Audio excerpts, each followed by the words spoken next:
Good evening, everyone. Good evening, and welcome to another thrilling instalment of the Restore UK Scottish podcast. And it's my great pleasure to introduce a good friend of the show and an even better friend of mine, Pete Morris. Hello, Pete. Good evening, David. How are you? Very, very well, and very, very grateful to my man Pete here, who has stepped in at very late notice. You wouldn't believe what late notice it was, because our scheduled guest has been a no-show, and I'll be taking that with him immediately following this podcast to find out what happened. But anyway, I'm sure it's not intentional. So Pete, the hero, has agreed to step in to fill the void and to give us an update on everything he's been doing. Now, you'll know, everyone, that opening is to ask my guest, how have you been? What have you been doing? Who are you? Pete's done that already. We all know who Pete is. But just for the benefit of those of you who may not know, just give us 10 or 20 seconds about yourself, Pete, if you could, please. Hey, Pete Morris, lived in Northern Ireland for about 17, 18 years. Came back to Scotland 2017 and been kind of active and standing up for my identity and my heritage and my culture and everyone else who wishes to remain British. Absolutely brilliant. And Pete is a man who has worked tirelessly, believe me, and has put himself right in the front line. And he is a lesson to us all. And so it's my genuine privilege to have Pete on the show again. So we shall crack on. So we'll dispense with the usual formalities because there's a lot to discuss. And what I'd quite like to start by discussing is the protest last night, which took place outside Glasgow Police Headquarters. Were you involved in that at all, Pete, or were you aware of it happening? I was aware of it, David, but unfortunately couldn't attend. But I've seen the videos from online and it looked quite well attended. And it did so. Indeed. Yeah, indeed. So just for the benefit of those of you who don't know what this was about, you'll be aware, I'm sure, we've made reference to it several times on here, that Scottish school children from age 14 and upwards are being sent a sex survey to complete. Now, bearing in mind that the legal age of consent is 16 and hopefully will remain at least at 16 for the rest of all of our lives, quite why any figure in authority, any figure in education or in government would want to pry into the sexual habits of 14-year-olds, I truly cannot imagine. But they're doing so.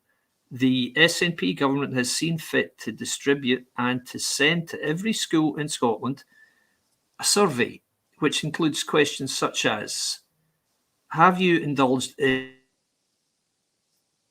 vaginal or oral sex? This is a question that's being asked of 14-year-old children. And not only that, it asks, how many times have they indulged in these acts? Now, last night, some very concerned adults, almost all pro-UK people, turned up at quite short notice again, and there were several hundred people there. It looked like about 300 people.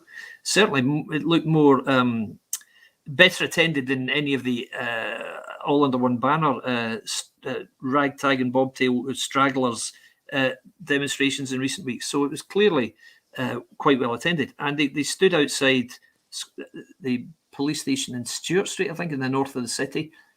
Some speeches, some excellent speeches, and very, very well attended by a cross-section of pro-UK people.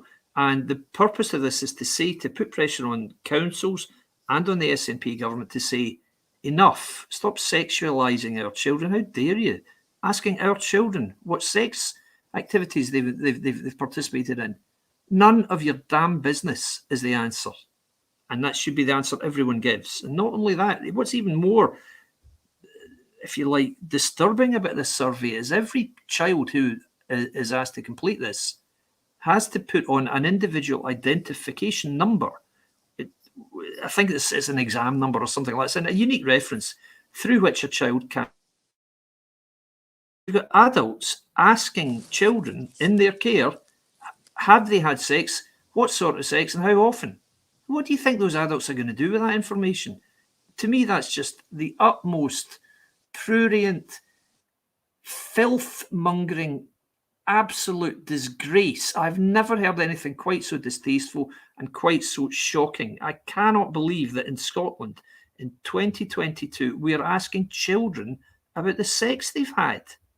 Why on earth do you need to know that? Why would anybody need to know that? And the reason that was given, I think, in Holyrood about 10 days ago was, it's essential that we must understand the problem. Oh, no, it was Hannah Bardell, that's right. She was on Politics Today, or Politics Live, and Hannah Bardell being an MP, an SNP MP, and she said, if we're going to gather data, we have to understand, if we're going to pass legislation, we have to understand the data we're dealing with first. So we're asking children about their sexual experiences. Well, how is that going to help to shape any legislation? Let's say 2% of children have had sex. What does that tell you? How's the legislation going to differ if 2% or 3%? So what is the point in asking these questions? It's absolute filth. It's utterly disgusting. I talked to my children's mum about this stuff, and she won't even let me complete the sentence. She'll say, I don't want to hear this. It's disgusting. You're disgusting. I'm not disgusting. I'm trying to stop this. So, I don't even want to talk about it. And that's the level of revulsion people should have when they hear about questions like this. But so much so that there are people saying to us, why are we talking out against it? We're talking out against it because it's an utter disgrace. That's why. So that's what happened last night. And there will be further demonstrations on this very topic because it is taking effect. Some councils have now said, no, we're not doing this. Absolutely not. Other councils have meekly gone along with the instruction from the SNP and are handing out these surveys, these appalling surveys, which is quite scandalous to me. And so it's going. So has there been anything else you've heard of, Pete, in terms of opposition to this crazy idea? Is there anything else happening that you know about in terms of demonstrations? Pete, sorry, can you hear me? Oh, hello, Pete. Are you there? I think there's another one in the planning. Yeah, good man. Oh, yeah, I think so too. I believe there was one. Yeah, I believe there's one coming. One in the planning. I think there's one coming up next month. Yeah, I think so. I think I saw that. Oh, yeah, I think so too. I believe there was one. Yeah. You getting a bit of a delay there. I can hear it.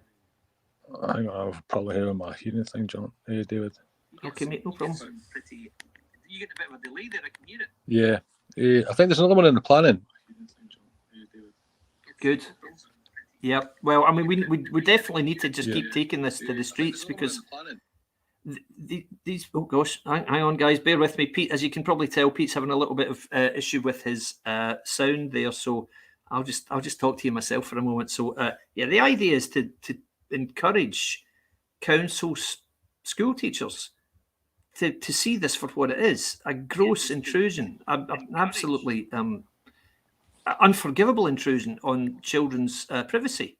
And there is absolutely no way that we're going to allow this to happen. Not a chance. So we will do everything we can. The pro-UK groups in Scotland will do everything in our power to make sure this thing is stopped. And that's what last night was all about. Can you hear me okay, Pete? Yes, I can now, yes. Excellent, brilliant. Okay, good to have you back. So yes, I believe there is something happening next month. There's talk of something maybe happening in Glasgow, talk of maybe something happening over in Edinburgh, because it would seem to make sense to take the battle to the place where this idiocy is conceived, and that is in Holyrood, where all of this nonsense is conceived these days. So it's got to stop, and we quite simply cannot allow these increasingly peculiar people to push forward their agenda of forcing children to talk about matters which forcing children to talk about matters which they have absolutely no business asking them. And the reason that we feel so concerned about this is we know that there is, particularly among Scotland's green MSPs, so-called green MSPs, because of course they're not green at all, they're nationalists who are masquerading as Greens. We know that there is some history. I have to be very careful what I say here. There is some history of personnel involved in the SNP and Greens. How can I put this? They have spoken to, liaised with, had interaction with parties who seek to lower the age of consent for sex acts. Now, it doesn't take a mathematician to put together the pieces here. You've got the councils at the behest of the devolved government insisting that children tell all about their sexual history. Meanwhile, you've got people who have a history of having spoken to or interacted with people whose aim is to lower the age of consent. So it seems like this is the first step in a move to get the age of consent in Scotland lower. Now, already in Scotland, in 2014, the voting age was dropped to 16. So that means in the 2014 independence referendum, children aged 16 got to vote. Now, nothing particularly wrong with that, but when you consider the stuff that people can't do until they're 18, like order, drink alcohol, and you can't drive a car till you're 17, but you can make a decision based, help to shape the future of the country in a vote, in an electoral plebiscite, if you like. That can't be right to me, because people aren't grown up at that age. They're called school children for a reason, because they are children. 16 years of age is not adult, not by any means, and that's why you can't join the army, although I suppose you can, but the point stands, you cannot be treated as an adult part of the time, but not all of the time. But the idea that people are looking to reduce this age of consent and to consider somebody an adult at a younger age than 16, well, I cannot see how that can possibly be allowed, and we will do everything we can to fight against it. So yeah, I'll carry on talking to you all, guys, because I know you love hearing what I got to say. So the rest of the news from Scotland, ahead of Pete coming back on, I'm hoping he will be able to, is that, here he is, good, here he comes. Excellent, Pete, are you better? Are you got there? Hopefully. David, there's just one other thing, that sex survey. Yeah. These free school bus passes that kids are getting. Yeah. It's actually intruding in their sexuality within the questions that you have to answer to apply for your free bus pass. Oh, yeah, tell me more. Tell the people about that, because I saw about this, Pete. You have to fill in a question, an application to get a free bus pass. Is that right? It is, yeah, for under 22s, yeah. Right, and what questions does it? What intrusive question?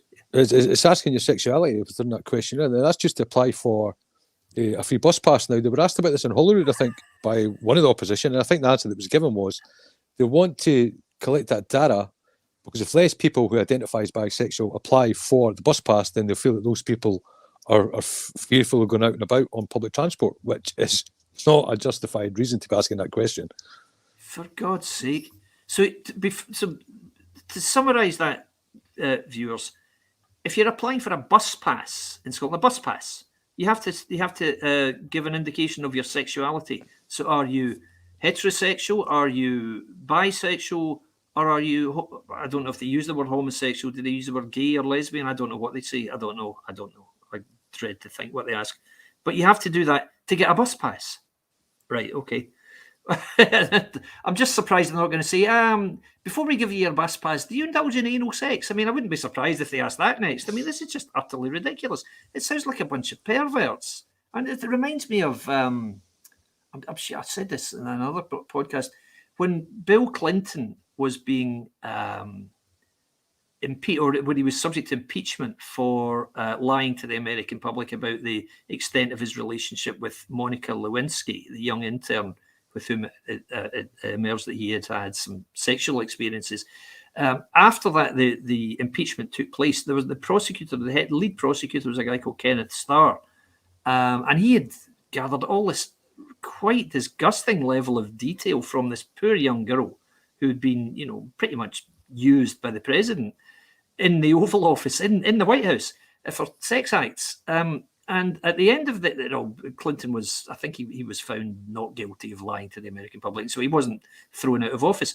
But the postscript to all this was, you may have heard of the film The People versus Larry Flint, which was a film about a guy who started and edited Hustler magazine, which is a well-known American nude magazine. Well, at the end of the year, I think it was 1990, I can't remember, would it be 97 or something like that? Larry Flint, in his Christmas awards, gave the award for Pornographer of the Year to Kenneth Starr, who was the lead prosecutor, because he'd gone into such absurd detail about the president's sexual activities. And now we've got it for real. We've actually got, I mean, he was just doing it as a joke, but we actually have got people who are talking in public office about the sex lives of children. And it's like, it's not even like a joke, it's like a nightmare. The idea that this could happen and that our elected representatives could make excuses for asking our children about their sex lives. I mean, in the past, if this had happened in Glasgow in the 60s or 70s, there would have been scenes of violence. The teachers would have been set about by irate parents who would have gone straight down to the school and knocked seven colours out of the teachers asking these questions. And I'm sure you know that that's exactly what would have happened, Pete. So I'm only surprised that it hasn't happened already up here with this latest round, because I know what I would have done if some teacher had asked my 14-year-old girl about her sexual habits. I mean, you're insane. Seriously, I mean, I'm sorry we're going on about this, but it's just so disgusting that we just can't believe it's happening. So we will do everything in our power, as I say, to stop this happening any further. But really, it's important that we do shine a light on the nefarious activities of these people, because they are genuinely sinister individuals with very strange motivation. They seem to be obsessed with issues such as trans rights, to the extent that people who advocate women's rights or the rights of lesbians, for example, are seen as what they call TERFs, trans exclusionary radical feminists. And this is just people who are lesbian or heterosexual women who are putting forth the idea that women should have certain protection in life, like being able to use their own toilet without a man going in. But no, you can't do that, because these days that's seen as being exclusionary towards men who identify as women. And you just think, this is just ludicrous. This is like something you would have heard of in San Francisco, maybe in the 60s, when everyone was half out of their minds on LSD and they thought that they were going to change the world and make it no laws and all this complete hogwash. And now we're getting it in Scotland, for God's sake. So you're getting people in Clydebank and Drumchapel and Greenock answering questions like this. It's like, this is sick. It's absolutely sick. So, forgive me if I'm going on about this, but I really can't believe it's happening. And I'm sure Pete's the same.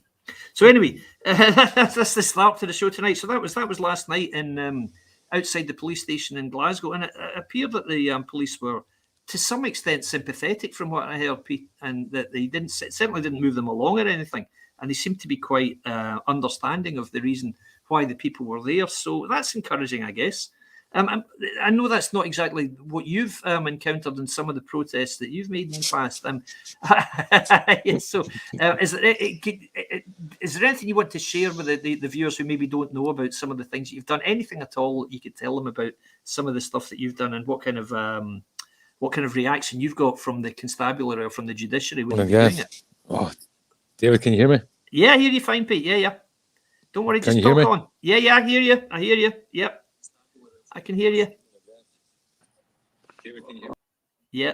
Oh, poor Pete. This is a shame, guys. I'm sorry about this, but obviously, and when we're doing these podcasts, we do them from our own homes, as you can imagine, and so the quality of the podcast, the quality of the communication, and the broadcast itself is only as good as each individual person's broadband setup and comms setup, if you like. So it's unusual that we have trouble to this extent, but hopefully Peter will be able to get on top of it, and he'll be able to come back. Oh, here he comes. Good. Oh, here we go. I'm using my phone, David, because I didn't have time to set up my iPad, so people's phoning my phone, and each time they phone, they're knocking me off. Oh no, is that what it's doing? Oh, yeah. Sorry about that, man. Right, okay. Goodness. Okay. I've did some protests on my time. I've not got into trouble for them. I must admit, as long as they remain within the law and abide by the law and act your human rights. But bear in mind that your right to assembly and right to peaceful protest, they're only qualified rights. They can be removed to an extent by the local authorities. Yep. But they have to follow specific steps to remove them before they can actually take them off you. But I think the biggest problem we've got, David, in Scotland is the opposition. I mean, we've just spent 15, 20 minutes talking about the SNP and the surveys and things that they're doing. They can't be stopped. They're untouchable. Yep. And the opposition in Holyrood at the minute, I mean, we're watching Labour Scotland saying they're going to fight the Tories. They're the only ones that can beat the Scottish Tories. But yet the two of them can't even defeat the SNP. Exactly. They're absolutely powerless within Holyrood, and they cannot change one single thing in Holyrood. It's true. It's absolutely true. Just today, for example, guys, viewers, we've had yet another Conservative MP, a Westminster MP, has called for Boris Johnson to resign. you can have your own views on the rights and wrongs of Boris Johnson. I mean, I have my own personal opinion. I believe he will probably leave office as a result, indirectly or directly, as a result of what it transpires took place in Number 10 last year. But what we find a little unseemly in Scotland is the queue of MSPs, Conservative MSPs, to stand up and say, yeah, he's got to go, Boris Johnson's got to go, it's disgraceful, he's got to go, he cannot be Prime Minister anymore. Now, they've taken that view for the last 2 weeks. Douglas Ross, who's the leader of the Scottish Conservatives and additionally a Westminster MP, has been the most vociferous. We all saw Ruth Davidson yesterday in tears, which looked very much like crocodile tears, saying how upset she was because of all the incidents of people, her constituents and her family members, who couldn't see loved ones during pandemic. Just like the rest of the UK then, Ruth, because nobody else was immune to these laws. It's not like it was just you guys and just your constituents. But it just seems a little bit... they seem to be acting with a little bit too much haste in damning the Prime Minister. I mean, he is still the PM. It is going to be up to the other Conservative MPs in Westminster to decide his fate. That's just the way it is. So to see all these MSPs, particularly in Holyrood, crying out that the leader of the Conservative Party, the Prime Minister, must stand down, really is a little bit, sticks in the craw a bit, particularly when Nicola Sturgeon, the First Minister, who is leading the charge to see Boris Johnson removed, when she stands up and speaks, all the opposition MSPs, Labour, Conservative and Lib Dem, sit there rather mutely. They say absolutely nothing. They just nod their heads or just say, they acquiesce to it. So you've now got the farcical situation that the opposition MSPs in Scotland are in lockstep with the SNP. Now, the whole point of being in opposition is to oppose, but they don't oppose. All they do is they act as cheerleaders for him. It's not too long ago since Nicola Sturgeon was clapped whenever she was elected unopposed as First Minister after the election. And you had Conservative and Labour and Lib Dem MSPs applauding the First Minister. What are they applauding for? You shouldn't be applauding in Parliament anyway, but to applaud the First Minister on being re-elected on a pack of lies about independence, I just can't understand what they're doing. So this is why in Scotland you've got this debate right now. There's almost a fallout. You've got some people are saying that is a ridiculous way for opposition MSPs and MPs to behave, calling for the leader of their own party to step down. Whereas you've got others who say, oh no, they're taking a principled stand and it's the right move and Johnson has no right to be Prime Minister any longer. Well, maybe not. But the fact is you can't, Douglas Ross and the other 30 MSPs can't get rid of Boris Johnson. The Westminster rules state and the Conservative Party rules state that he can only be removed from office by his peers, and I don't mean peers as in the House of Lords, I mean his fellow MPs. Now, so far, only 10, I think it is, only 10 out of the, however is it many, is it 380, is it something like that, 370 Conservative MPs have said, no, we think he should step down. And that's fine, 10, fair enough, that's a token, if you like, a token protest. But to have every single Scottish Conservative MSP... Lost the sound again. No, I've still got you, mate. Still got you, Pete. Still got you. Oh, poor Pete. He's having a terrible time. I feel very guilty here because I asked Pete very late on to stand in, but he didn't get time to set up properly. I think what I'm going to suggest to him is that he sets up his iPad and I'll just talk to you for a bit while he sets his iPad up. I think that would probably be better. Anyway, so just to finish that story, this is why there is some disagreement, and it's not a bad fallout or anything, but there is disagreement in Scotland right now among pro-UK voters, some of whom think Johnson's acted appallingly, he should step down. Others think, yeah, okay, he hasn't acted with any great credit, but it's not really up to the people in Scotland, certainly the MSPs in Scotland, to dictate when he steps down. So we'll see. We'll just have to see how events take their course, but I can't, at the moment, it doesn't look to me like he's going to be under any more pressure because they really are kitchen sinking this. They're throwing as much as they can at him. One party, then another, then 16, loads and loads of parties in Downing Street last year, and Johnson's making a succession of very increasingly weak excuses for having done so.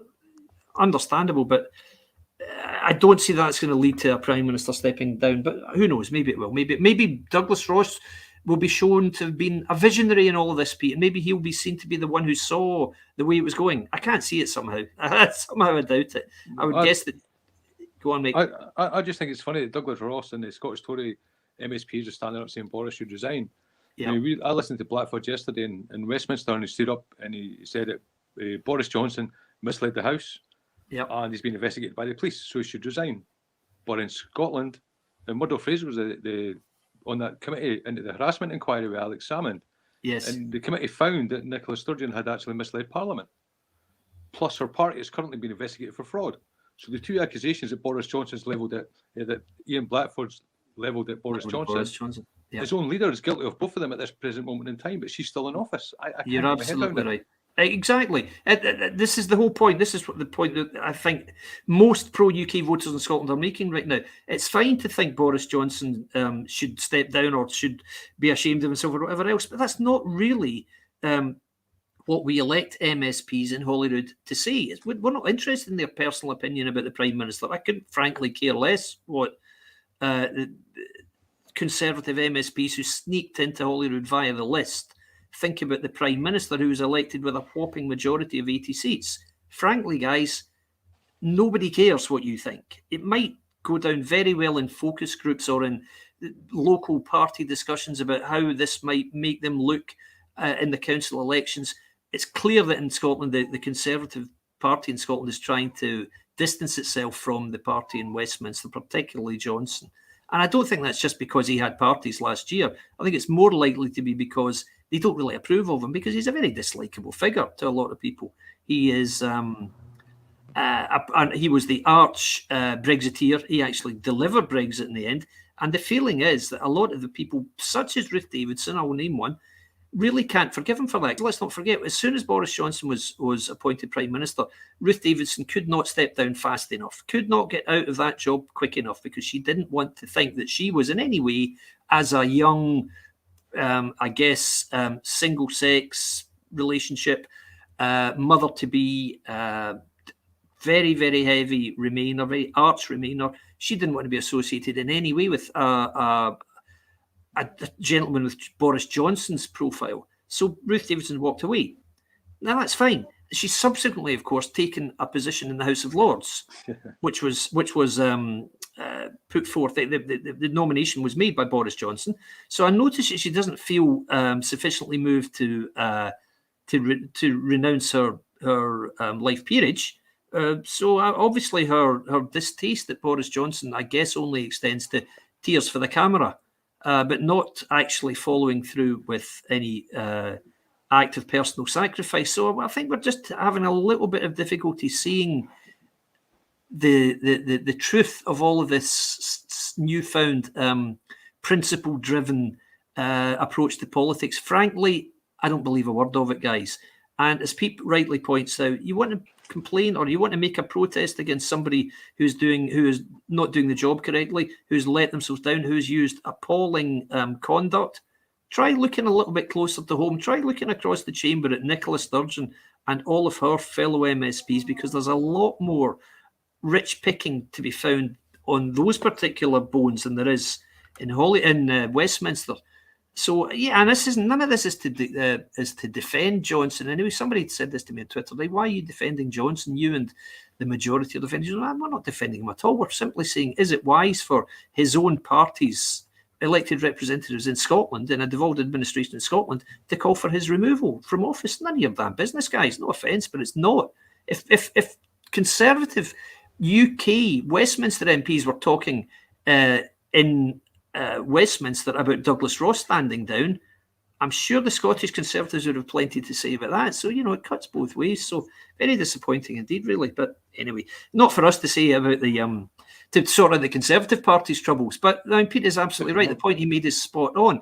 The opposition in Scotland and Holyrood is not worth a damn. It's not worth a light. It is wholly ineffectual. And this is why, again, 18 months ago, a bunch of us recognised this and said, we have got to get this We've got to get the MSPs in Holyrood upgraded. We've got to get people in there who can take the fight to them. And the ideal guy would have been George Galloway, but for whatever reason, he's possibly too divisive a figure to have been elected in May last year. The point remains, however, the Holyrood Chamber desperately needs an influx of people who actually can see what is happening in Scotland, which is the SNP making Scotland more and more into a carbon copy of Northern Ireland in the 1960s. That's what it appears they are hell-bent on achieving. And we simply won't allow it to happen, because with the greatest respect to Northern Ireland, and Pete and I both have deep, deep links there going by a long way, Northern Ireland was an exceptionally troubled place from the late 60s onwards until the 90s. We certainly can't afford to take the risk of condemning another part of the United Kingdom to a similar path of bloodshed, hatred, sectarian fallout, and just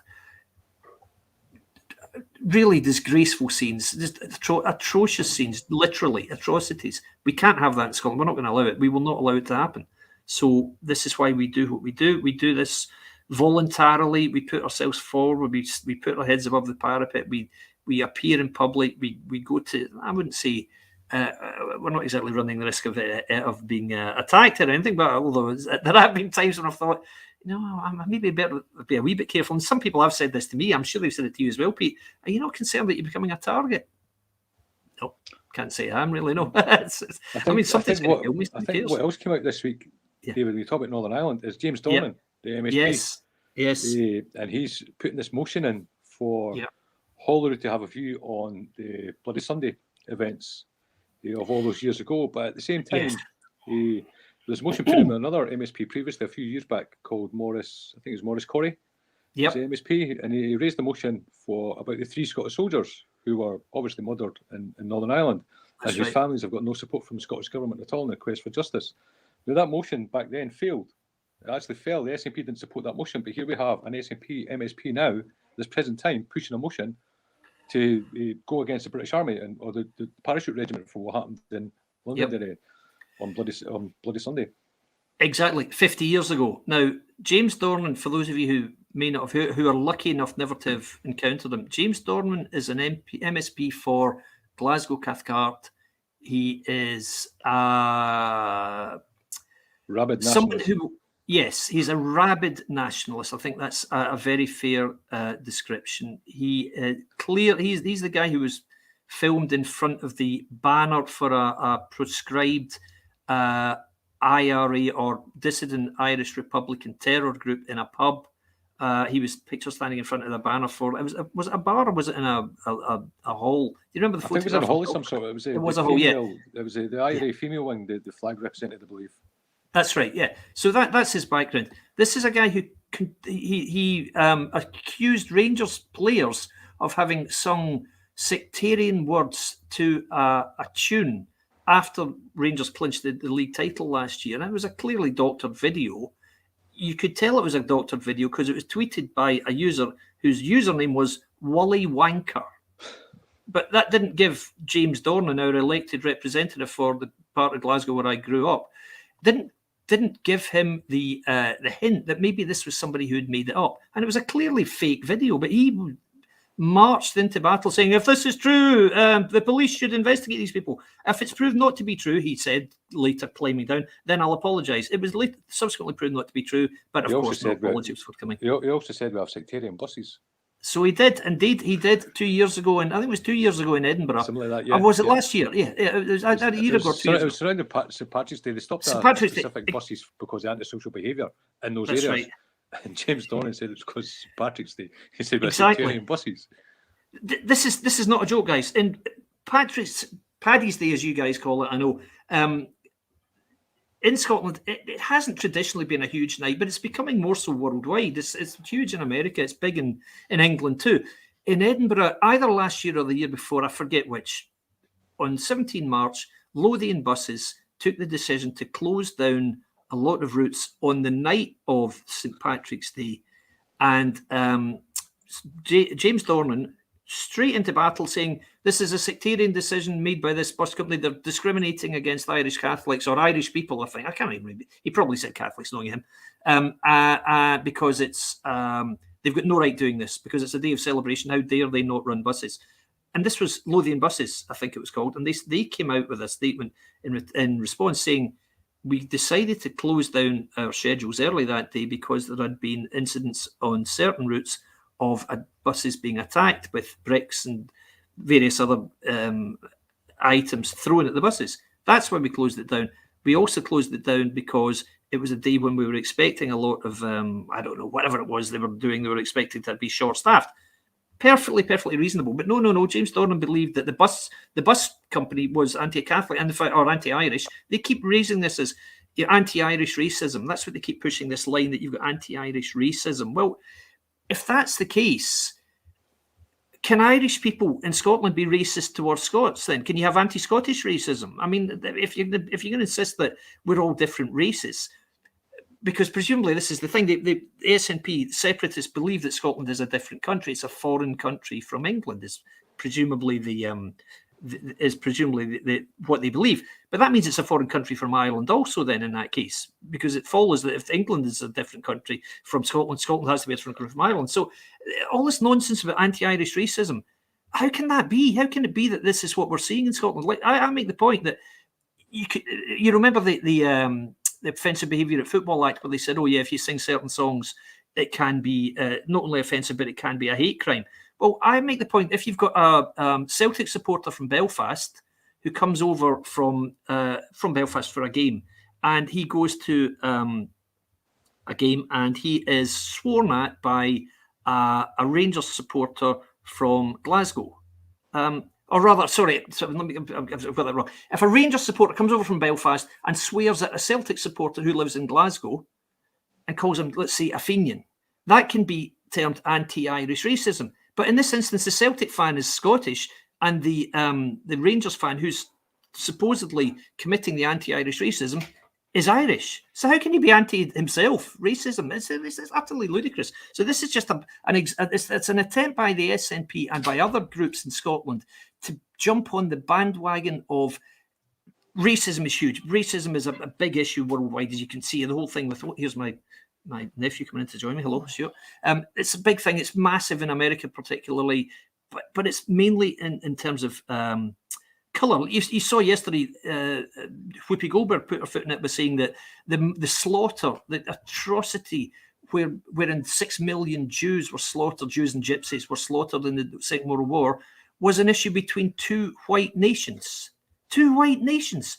Since when have Jews been considered white? What a ridiculous comment. She said it wasn't a racist issue. It wasn't based in race. The Holocaust was not founded in race, which is ludicrous. But this is because, the reason she said that, Pete, is because in America, racism is seen as a one-way street. It is white privilege against downtrodden blacks. That's the extent of racism in America. And in this country, what they're trying to do more and more is lump in any kind of sectarian issues as, say, like anything,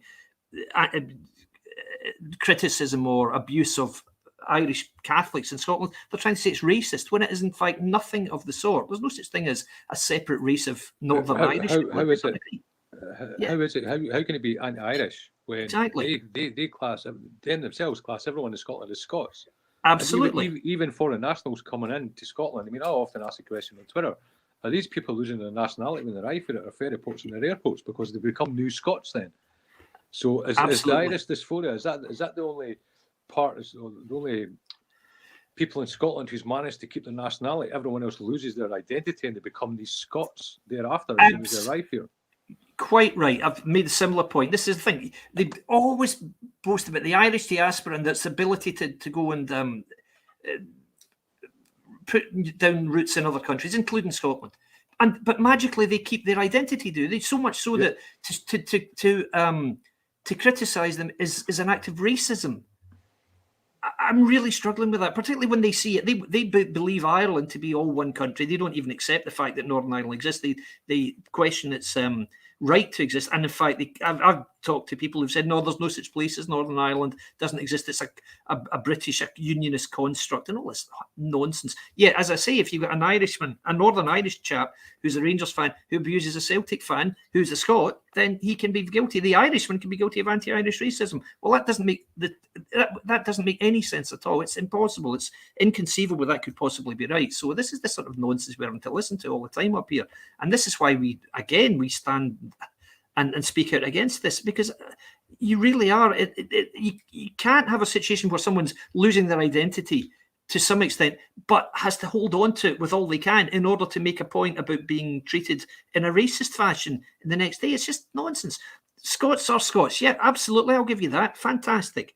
But you cannot say that anyone who's criticising anyway in Scotland is suddenly has the ability to dredge up their historical background and say, ha, you're only saying that to me because my grandparents came from Ireland. What a load of utter rubbish. Come on, guys. Surely there's something we can do better than that. So very poor indeed. So that's what we're having to listen to, guys. And this is why we get so irate, really. It's hard not to get angry about this stuff, because we see Scotland being taken down this path to oblivion, really. You've got people in Scotland who are desperate to get details of children's sexual history. You've got people in Scotland who want to make every incident of antisocial behaviour a racist crime. You've got people in Scotland who are desperate for us to leave the most successful social, political and economic union in history, because they want to rejoin a trading bloc of nations who are, frankly, not, if you like, particularly interested if Scotland ever joins them again or not. The only reason they would want Scotland to join the EU, this is because it would really annoy English people after having the temerity to vote for Brexit. So, and this is the crazy stuff we've got in Scotland at the moment. You've got the SNP, who have always been anti-Europe, who are carrying out this purporting this absolute lie that they really are a party of pro-Europeans, when they're nothing of the sort. The only reason they want to do this is because they've opportunistically used the Brexit vote as what they termed material change. That's what they said they would do in order to get another vote on a referendum. If there is a material change in circumstances, and straight away, that's what they said when the referendum legislation was drawn up in 2014. The referendum was lost handsomely. The Better Together side won, despite running a very poor campaign. They won by over 10%. But straight away, the nationalists started looking for excuses for another rerun. First opportunity they got was 2 years later, when the Brexit vote came along, and people who didn't in the slightest want to remain in Europe were voting to remain just so they could say, we wanted to remain and you voted to lose, so that means that's our material change. And now if you ask them, okay, that's your material change, fine, all right, how do you go about an independent Scotland? How does it go about rejoining the EU? How does it go about meeting EU entry criteria? And the answer is always the same. Oh, yeah, we might join, but it's not essential. It's not essential. It's a material change, but it's not essential that you put it right. What a load of nonsense. I mean, the quality of debate put forward by the SNP, and especially the Greens, who are just a joke, is so uniformly low that our opposition MSPs, if they stay awake for 5 minutes, they could tear it apart. But they just seem... Labour joined with SNP today and the Greens.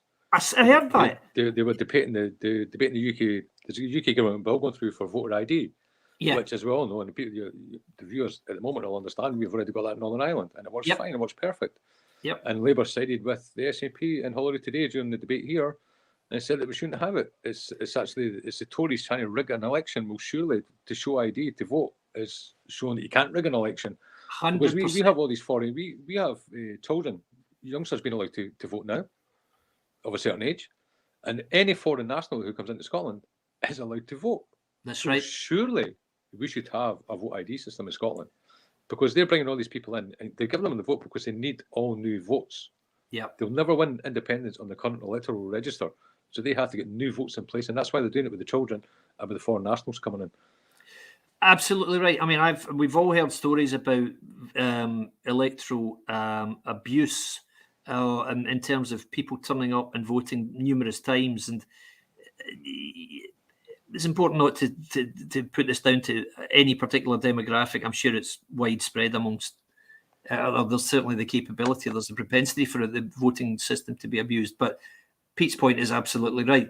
If you want to avoid electoral fraud or want to avoid the suspicion that any election is in any way not being handled and not being run honestly and according to the rules, the first thing you should do is make sure that people who turn up to vote can prove they are who they say they are. It seems very straightforward to me. I cannot conceive of a single reason why you would not want electoral proof. I can't see it. Why would you not want to be able to say, yes, this is me? It's like the moment you get your card, you don't even have to take your card to the polling station. You just go in and give your name, and that's fine. But how do you know that it's the same person, it's the right person turning up? For all you know, it could be somebody who has spoken to 100 other people and said, are you going to vote? No, brilliant. Tell you what, would you mind if I went and used your vote? It could happen, and I'm not saying it's any particular demographic that's doing this, but it could happen. So how do you stop that? It's very simple. You get somebody to bring along pictorial proof. This is who I am, and that's it. Or proof of their address, a utilities bill or anything, whatever. It's not going to be anything particularly arduous, but it would be better if there was a specific, bespoke identification method used, so that there is absolutely no doubt at all that the election's been handled fairly. If you're not going to do that for whatever reason, then you're going to leave us open to accusations of electoral fraud. But this is the crazy thing. You get these people who are like, and that is the Labour Party. The Labour Party is guilty of this. They know that their vote would drop. The Labour Party's vote would drop nationwide if people had to show electoral proof. There's no question that's true. There's no proof of identity before being allowed to vote. Absolutely no doubt about that whatsoever. So if what the logical extension of what the SNP and Labour are saying is, no, we want to carry on with rigged elections. We don't want honest elections. We want people to carry on and we will continue to turn a blind eye to clear abuse of the electoral process. Well, sorry, guys, but I'm not having that. Not at all. So that's something, it's very much something we should champion as we move forward, Pete, I think, because you're quite right. Indeed. So it's been a funny old show tonight, guys. Your viewers, we've got about 9 or 10 minutes left, so we'll give you a real strong finish. So coming up then in the weeks and months to come in Scotland, there's a little bit of news which involves Pete and me. You'll have heard us, I guess, talking about the unionist clubs, which are organisations which have sprung up in about the last 18 months to a year. And the idea is that the clubs are a gathering mechanism for pro-UK people. Now, in Scotland, as in Northern Ireland, the term unionist is used pejoratively at times, and people say, oh, I'm not really all that happy with the word unionist. Well, and I know that I've said myself many times, we don't particularly want to refer to ourselves as being unionists because, in point of fact, there is no union, there is a country. And I've made that point, I think, every time I've spoken, and I'll continue to hammer this point. We live in a country, we don't live in a union. The union took place 300 years ago. We're now a country as a result of the union. However, we know that the framing by nationalists is that you're either a nationalist or a unionist. So if that's the case, then you're damn right I'm a unionist. So Pete and I have been involved in some of the discussions about the political strategy of these unionist clubs, and we're trying to help flesh that out a little bit and make sure that there is a clear strategy and a visible strategy which the members of the clubs can follow. Now, in the last week or so, I have been asked if I will chair the Unionist Club Political Strategy Group, and I've said absolutely I will.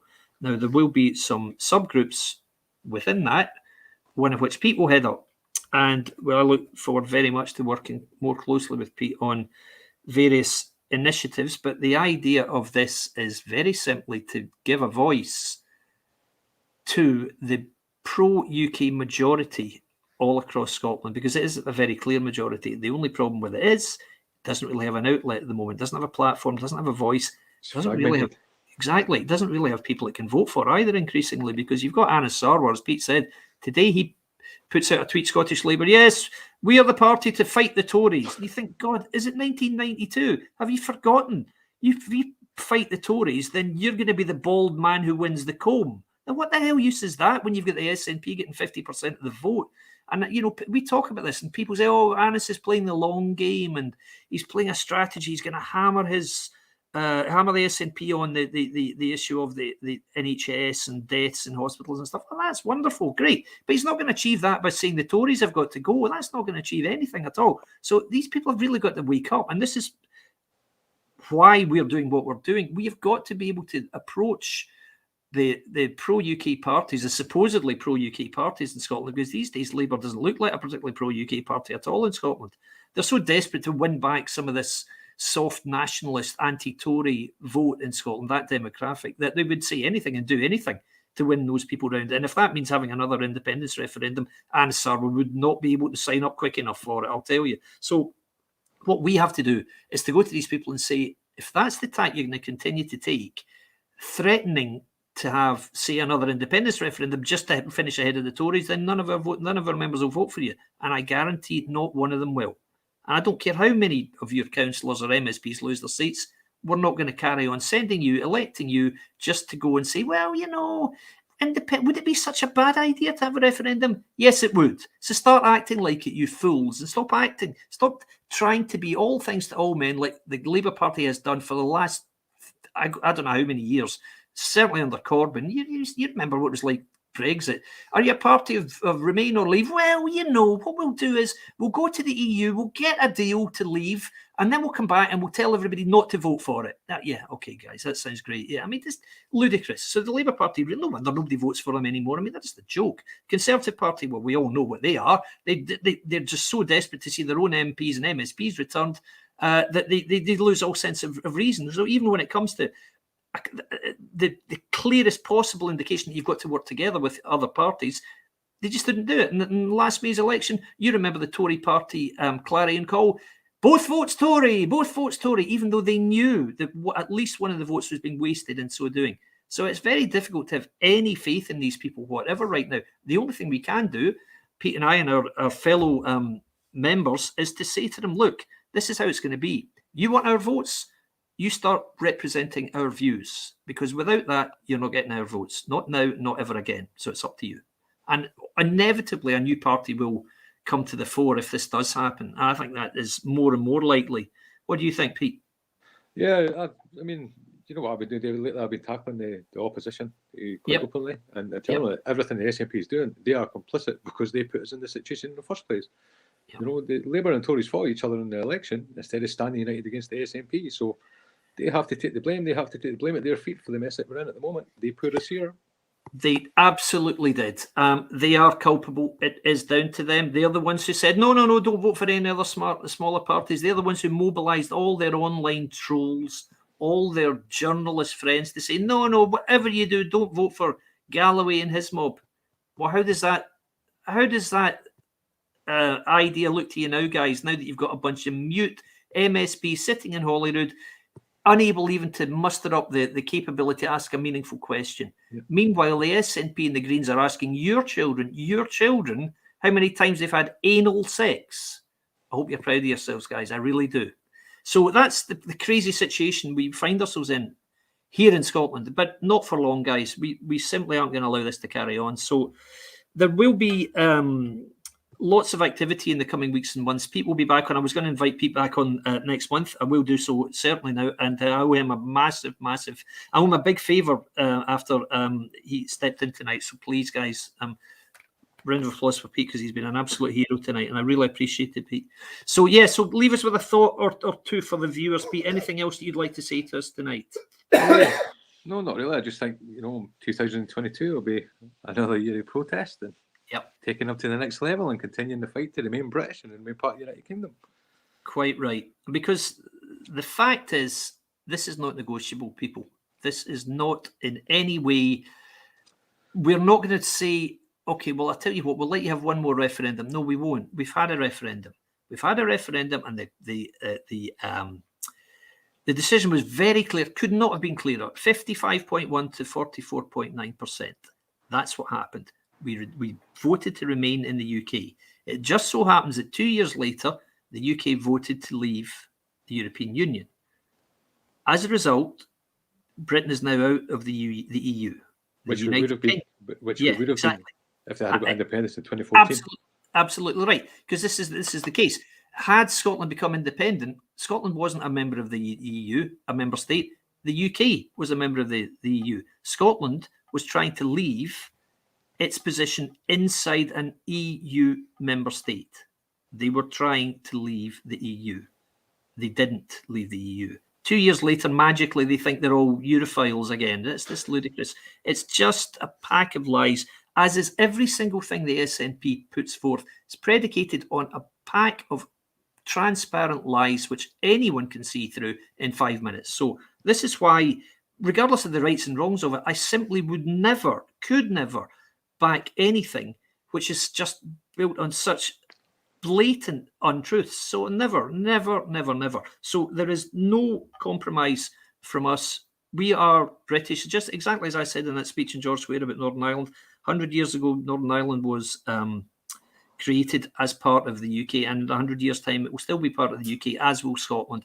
Whatever separatists try to do, we're just simply not going to let them tear the country apart, and that's all they seek to do, and it's exactly what we're going to stop happening. So Pete's right. We will remain British. We will remain part of the United Kingdom, all of us on both sides of the Irish Sea. So look out for more news of activities and protests and more podcasts, which will feature Pete the hero tonight. Thank you again, Pete. Can't thank you enough. Thank you very much. And thanks everybody for listening and tuning in. Sorry that it was a little bit... the technology let us down a little bit, but needs must when the devil drives, as they say. I got it fixed on my iPad eventually. I knew he would. You can. There's one guy you can rely on. It's this gentleman, guys. You can take that straight to the bank. I can assure you. Right. Well done. Thanks again, Pete. Thanks again, everybody. And thanks a lot, guys. And we'll speak again next week. Bye, guys.